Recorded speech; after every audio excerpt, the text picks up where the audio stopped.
আয় পড়ছে অলরেডি। হ্যাঁ বাস বাস ওকে সমিতা লাইন বাস वहाँ पीछे पैसे गाड़ी पे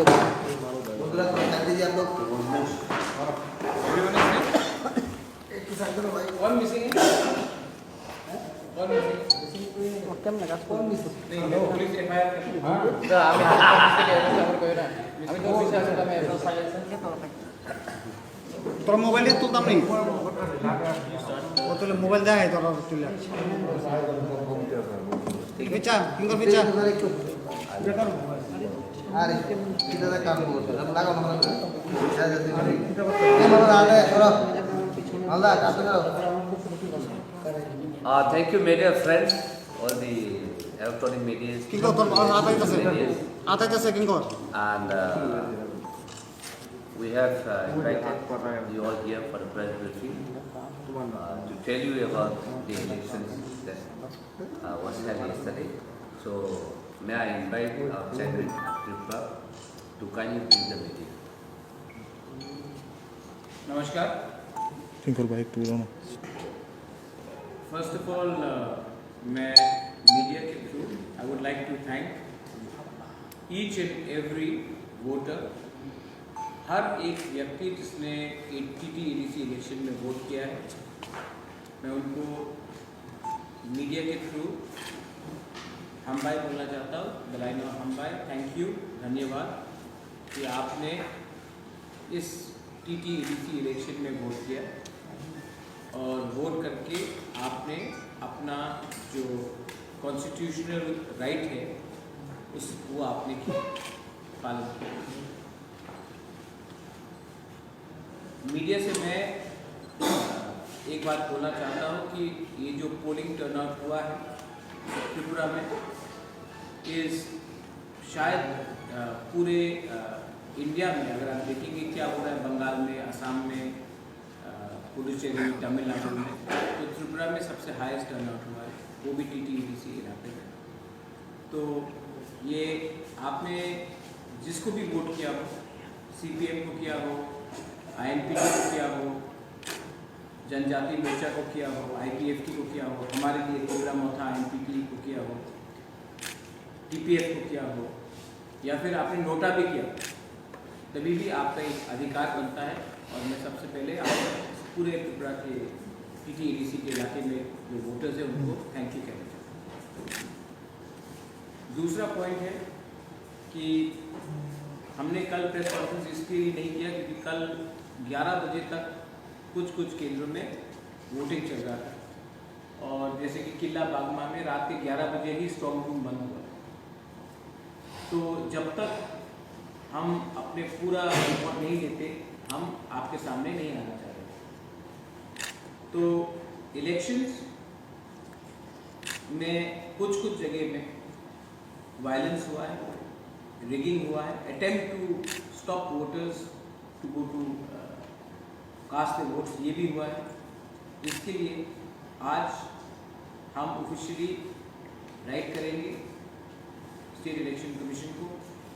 उसके बाद हमारा जो प्रॉब्लम्स है, क्योंकि आप देखेंगे कि स्पेसिफिकली कुमुलुक में 1-2 जगह में प्रॉब्लम हुआ, आमतली गोला घाटी में काफ़ी जगह में प्रॉब्लम हुआ, टेकरजला में प्रॉब्लम हुआ, बोरीपुर मोरतली में प्रॉब्लम हुआ। आप देखेंगे हमारे कैंडिडेट आईएनपीटी के जो है सांसद उसको सिरचोरी मनोबंगल में पीटा गया, उसकी सिक्योरिटीज़ को मारा गया। यही चीज़ रामचंद्र घाट में हमारे सिंबल में एक काला माम लगा के मैनिपुलेट करने का कोशिश किया गया। तो बहुत जगह से रिपोर्ट आया है कि ये सब हुआ है। आप वाकीनगर, गुर्जर नगर, वाकीनगर, लेम्बुजरा इलाके में स्पेशली बहुत प्रॉब्लम करने की कोशिश हुई। अमरपुर में, नतुल बाजार मालवासा में ये प्रॉब्लम हुआ, रीजा कथालिया में बहुत प्रॉब्लम हुआ। जनरल एरिया से लोग आकर प्रॉब्लम कर रहे थे, वीडियो में कैप्चर किया गया है। आमतली गोला घाटी में शायद जनजाति मोर्चा का जो लीडर है उनका वाइफ खुद, मैं 100% बोल नहीं सकता हूँ, लेकिन वीडियो एविडेंस से मुझे कहा जा रहा है कि उनका वाइफ वोट रहा था लोगों को वोट करने से। तो ये सब है बात, इसको हम ऑफिशियली स्टेट इलेक्शन कमीशन में कंप्लेंट करेंगे।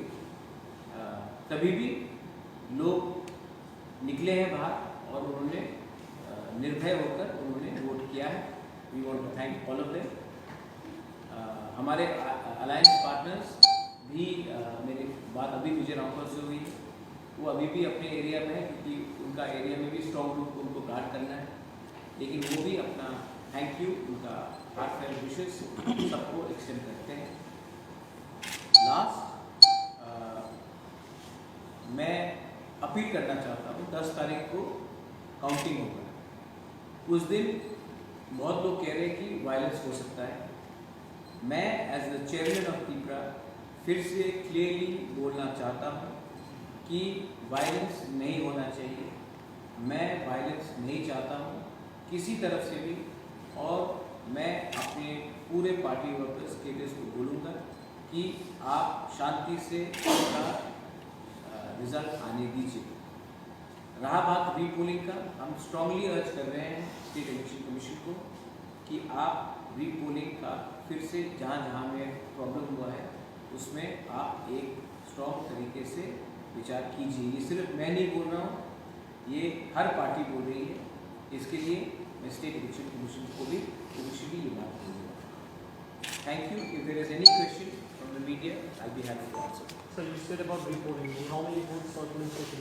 Almost up to 70 in across different constituencies. 60 to 70 booths there has been malpractice, and we are going to specifically write to the state election commission to look into it. And a candidate भी कितना पास है? Sir का उत्तम मतलब कितना आदमी injure हुआ? बहुत इंजर्ड हुए, बहुत लोगों को रोका गया। देखिए, आज का ज़माना ये पुराना ज़माना जैसा नहीं है। बहुत लोगों ने ये जो हुआ है ये सोशल मीडिया में भी देखा, और बहुत लोगों के अगेंस्ट FIR भी फाइल किया गया है। मैं मीडिया को बोलता हूँ कि आप भी मालूम कीजिए कि किन किन लोगों के खिलाफ FIR फाइल किया गया है, और जिनके खिलाफ भी किया गया है उनके खिलाफ कार्रवाई होनी चाहिए। Now that the polls are over, results आने वाला है, क्या लगता है चिपका कितना सीट से आएगा, अगर नहीं आएगा इसके साथ अलायंस हो सकता है, क्या हो सकता है? अलायंस का बात ही नहीं है। हमको फुल कॉन्फिडेंस है कि हम खुद पावर में आएंगे अपने अलायंस पार्टनर के साथ, और हमारा फाइट हर जगह में, जहाँ तक मुझे लगता है BJP के साथ है, CPM रनिंग में नहीं है। कल एक प्रेस कॉन्फ्रेंस में CPM के जो स्पोक्सपर्सन इलेक्ट्रॉन के कन्वेनर, उन्होंने कहा अगर ऐसा सिचुएशन आता है कि टिपरा मतलब they fall short of the majority, they will think on extending support to Tipra. Will Tipra go it out with CPM? किसने ये बात किसने कहा? विजन। तो विजन धर को एक्चुअली ऐसा करिए, मैं आप उसका नंबर मुझे दे दीजिए, मैं उसको SMS करता हूँ, वो डायरेक्टली मुझसे बात करें, ना कि through media. He can talk to me directly. अभी तक officially, unofficially, directly, indirectly, secretly कोई ऑफर मुझे किसी पार्टी से नहीं आया। अगर ऐसा सिचुएशन आता है क्या टिपरा मतलब कभी CPM के साथ बात करना चाहेगा? उनको अपना ऑफर देने दीजिए ऑफिशियली। थ्रू मीडिया में एक बात बोलना, तब मेरे फैमिली के ऊपर डायरेक्टली अटैक करना, पहले उनको अपना प्लान ठीक करने बोलिए। ऐसा तो नहीं हो सकता ना कि मेरे माँ को दंगा में डायरेक्टली इम्प्लिकेट किया गया है, उसके बाद मेरे साथ अलायंस कैसे कर सकते हैं? मेरी माँ तो दंगा करती है। आप पहले अपना व्यू क्लियर कीजिए कि मेरा माँ राइटियर है या उसका बेटा के संग आपको अलायंस करना है। दो तरीके से बात नहीं होता है। आप अपना पॉइंट ऑफ व्यू पूरा क्लियर कीजिए ना, उसके बाद मुझसे बात कीजिए। विजन धर को जितेंद्र चौधरी से बात करने बोलिए पहले। सर कल जो एरिया में जो वोटिंग हुआ था, हर जगह पे पुलिस का जो इंतजाम किया गया, अब पुलिस था थोड़ा हाँ। जो पुलिस इंतजाम किया गया है जी ड्यूटी में, आप क्या संतुष्ट है इसमें? नहीं, जैसे कि आप प्रेस लोग यहाँ में मेरे सामने 15 प्रेस लोग, दो ही आदमी सवाल पूछता है, तो प्रेस ने काम किया कि नहीं किया वो अलग बात है ना। तो वहाँ में पोलिंग स्टेशन में 50 पुलिस आदमी हैं, लेकिन अगर दो ही आदमी डंडा लेके गुंडा को भगाएगा और 40 बैठ के रहेगा, तो क्या होगा? तो मैं नंबर के बारे में बात नहीं कर रहा हूँ, मैं ये बोल रहा हूँ कि जब कोई गुंडागर्दी करता है तो पुलिस ने एक्शन लिया है कि नहीं लिया है। जो 60 से 70 बूथ के बारे में बात कर रहा हूँ, उसमें पुलिस का प्रेजेंस था, लेकिन पुलिस ने ठीक तरीके से एक्शन नहीं लिया। प्रिसाइडिंग ऑफिसर ने ठीक तरीके से एक्शन नहीं लिया। तो सिर्फ पहुंच जाने से वर्दी लेकर काम नहीं होता। जब कोई कुछ गलत काम कर रहा है या कोई गुंडागर्दी कर रहा है तो आपका ड्यूटी होता है उनको पकड़ने के लिए। My last question, आपने बोला कि पीपला मोहता में लेके आ सकते हैं, आपके पास अलायंस पार्टनर भी जहाँ पे सीनियर लीडर्स भी हैं, सीएम के रेस में कौन रहेगा कि बाद में डिसाइड होगा या आप ही रहेंगे? नहीं, वो तो क्लियर है। ये पूरा इलेक्शन मेरे नाम में लड़ा गया है, मेरे फेस पे लड़ा गया है। और हमने हम पब्लिक को इलेक्शन के पहले कुछ और बोलेंगे, इलेक्शन के बाद कुछ और बोलेंगे, ऐसा हम लोग का कोई वो नहीं। आई एम द फेस, मैं हूँ और मैं ही बनूँगा। मैं क्यों इसमें मतलब कि आजकल थोड़ा फैशन हो गया है, जो पब्लिक कहेगी, जो वो कहेगा, जो इलेक्टेड, मैं ही फेस हूँ, मैं ही बनूँगा। सर, अगर आपने पावर में आया तो फर्स्ट काम क्या आप हाथ में लोगे ईडीसी के लिए? मैंने कहा है कि मैं वाइट पेपर निकाल रहा हूँ, full accountability, full transparency, website में क्या पैसा कहाँ आ रहा है ईडीसी में, कितना पैसा कौन से डिपार्टमेंट में जा रहा है, कितना पैसा सैलरी के लिए जा रहा है, कितना पैसा कॉन्ट्रैक्ट के लिए जा रहा है, कितना पैसा आप काम में लगा रहे हो, पूरा ट्रांसपेरेंसी का ऑडिट होगा। उसके बाद हम अपना की सेक्टर आइडेंटिफाई कर रहे हैं, health, education, connectivity and power. Power तो हमारे पास डायरेक्टली नहीं है, लेकिन कनेक्टिविटी रोड है, हेल्थ है, प्राइमरी हेल्थ है, एजुकेशन प्राइमरी एजुकेशन है, वो तीनों को हम आगे रख रहे हैं। उसके बाद लैंड एंड रेवेन्यू में हम फुल एम्फेसिस दे रहे हैं और क्लियर ट्रांसपेरेंट गवर्नमेंट चलाना चाहते हैं। जितना भी रुपया दिल्ली से जो आएगा, जो अगरतला हमको देगा, वो हम अपने वेबसाइट में देंगे, तो पब्लिक को मालूम पड़ेगा कि इतना रुपया आ रहा है, इतना रुपया खर्च हो रहा है, इतना रुपया सैलरी में जा रहा है। मैं पूरा ट्रांसपेरेंट से काम करने की कोशिश करूंगा और करूंगा। सर, युवा के लिए आपका क्या प्लान है? युवा के लिए प्लान वही है जो सबके लिए प्लान है। अगर आप एजुकेशन करेंगे तो एजुकेशन तो हम 95 ईयर ओल्ड को दे नहीं सकते। अगर हम प्राइमरी हेल्थ में देंगे तो हेल्थ में प्राइमरी में बच्चे लोग भी आते हैं। अगर हम कनेक्टिविटी करते हैं तो कनेक्टिविटी में तो सबसे ज़्यादा सर, मेरा मतलब है रोजगार के लिए। हाँ, अब ये बोलूँ ना, यूथ को आप तो यूथ में रोजगार सिर्फ नहीं, स्किल बिल्डिंग भी है, एंटरप्रेन्योरशिप भी है, सॉफ्ट लोन्स भी है, वो सब को हम ड्यूली एक नया मॉडल लेके हम काम करेंगे। ये पुराना जो सिस्टम है जहाँ में आप हाफ लोन देते हो, हाफ मतलब कि कोई अकाउंटेबिलिटी नहीं रहता, वैसा नहीं होगा। हम एंटरप्रेन्योरशिप को प्रमोट करना चाहते हैं और हम प्रॉपर स्किल बिल्डिंग देना चाहते हैं। इसके लिए स्किल बिल्डिंग के लिए आपको एजुकेशन और क्वालिटी एजुकेशन भी चाहिए और टेक्निकल नो हाउ भी चाहिए, तो उसको भी हम इंटीग्रेट करें। सर, मेरे क्वेश्चन, हर पॉलिटिकल पार्टी जो ने कल प्रेस कॉन्फ्रेंस किया था, सभी को कॉन्फिडेंस है कि वो लोग ही आएंगे। तो हमने ऐसा भी सुना है, मतलब कि ये र्यूमर है कि आप अगर जीतते भी हो तो इन फ्यूचर शायद बीजेपी के साथ आप जा सकते हो, ऐसा कोई? नहीं, अगर कल AIADMK मैडम पावर में आ जाए पूरे इंडिया में, चांसेस नहीं है, लेकिन अगर आ जाए, मैं आपको एक एग्जाम्पल दे दूँ, और वो हमारा ग्रेटर पीपल लैंड का डिमांड मान लेते हैं, तो मैं उनसे भी बात करूँगा। अगर समझिए कि कांग्रेस आ रहा दिल्ली में और वो हमारा ग्रेटर पीपल लैंड के बारे में बात मानता है, मैं उनसे भी बात करूँगा। और अगर बीजेपी रेडी है हमारा ग्रेटर पीपल लैंड की भी बात करने के लिए, तो मैं उनसे भी बात करूँगा। मैं अपने लाइन में जा रहा हूँ, मेरा डिमांड है ग्रेटर पीपल लैंड, जो हमें उस इशू में बात करने के लिए तैयार है, मैं उनसे बात करूँगा। राम मंदिर का डिमांड तो वन एंड ओनली था, आपने उनको क्यों नहीं बोला इतने साल से कि राम मंदिर one and only demand? One and only demand था ना बीजेपी का राम मंदिर। हम आएंगे तो आपने उनसे क्यों नहीं पूछा इतने साल तक? आपने कनेक्टिविटी के बारे में बात नहीं किया, आपने पानी के बारे में बात नहीं किया। हमारा मेन आइडियोलॉजिकल डिमांड यही है। तेलंगाना राष्ट्र समिति का मेन आइडियोलॉजिकल डिमांड तेलंगाना था। झारखंड मुक्ति मोर्चा का मेन डिमांड झारखंड स्टेट था। तो कौन आइडियोलॉजी डिमांड को हम कैसे छोड़ दें? आइडियोलॉजिकल डिमांड को हम छोड़ देंगे और हम तब हमको वोट मिल रहा है एक आइडियोलॉजी में, और तब हम कल जाकर वहां में कुछ और बात करें कि मुझे ये मंत्री पद चाहिए, मुझे यहाँ में ये चाहिए। ऐसा नहीं होता। जो हमारा डिमांड को मानेगा और उसमें बात करने के लिए तैयार है, हम उनसे बात करने के लिए रेडी। अगर कल कम्युनिस्ट पार्टी रेडी है तो मैं उनसे भी बात करूंगा। अगर कल बहुजन समाज पार्टी रेडी है, आम आदमी पार्टी रेडी है, तो मैं उनसे भी बात करूंगा।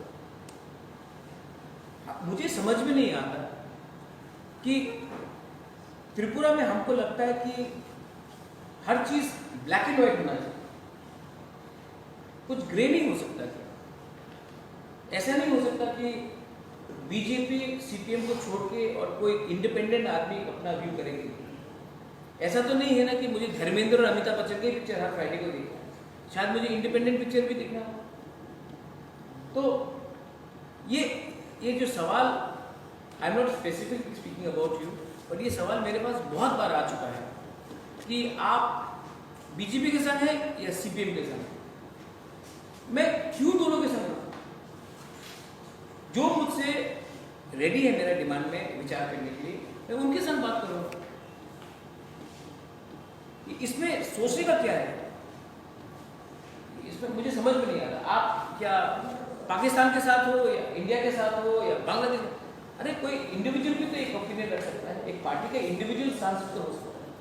यही मेरा त्रिपुरा के आने वाले अर्बन लोकल बॉडीज में कंटेस्ट करने वाला है। जी, मैंने सोचा कि एक दो यार पत्रकार तो शायद आपको भी मैं ऑफर कर सकता हूँ। नहीं, सीरियस, क्यों नहीं लड़ो? क्यों त्रिपुरा मोथा, जहाँ अगरतला में इतना हमारे इंडिजिनस लोग हैं, हम क्यों नहीं लड़े? और उसका ये मतलब नहीं कि सिर्फ इंडिजिनस को टिकट दे, कोई दूसरा भी हो जो हमारे इशू से सिंपथाइज करता हो, जो हमारे लोगों के साथ जुला मिला हो, मैं उनको क्यों मौका नहीं दूँ? क्यों नहीं लड़ूँ? एकदम लड़ेंगे। और लड़ेंगे भी तो वोट काटने के लिए नहीं, लड़ेंगे भी तो जीतने के लिए लड़ेंगे।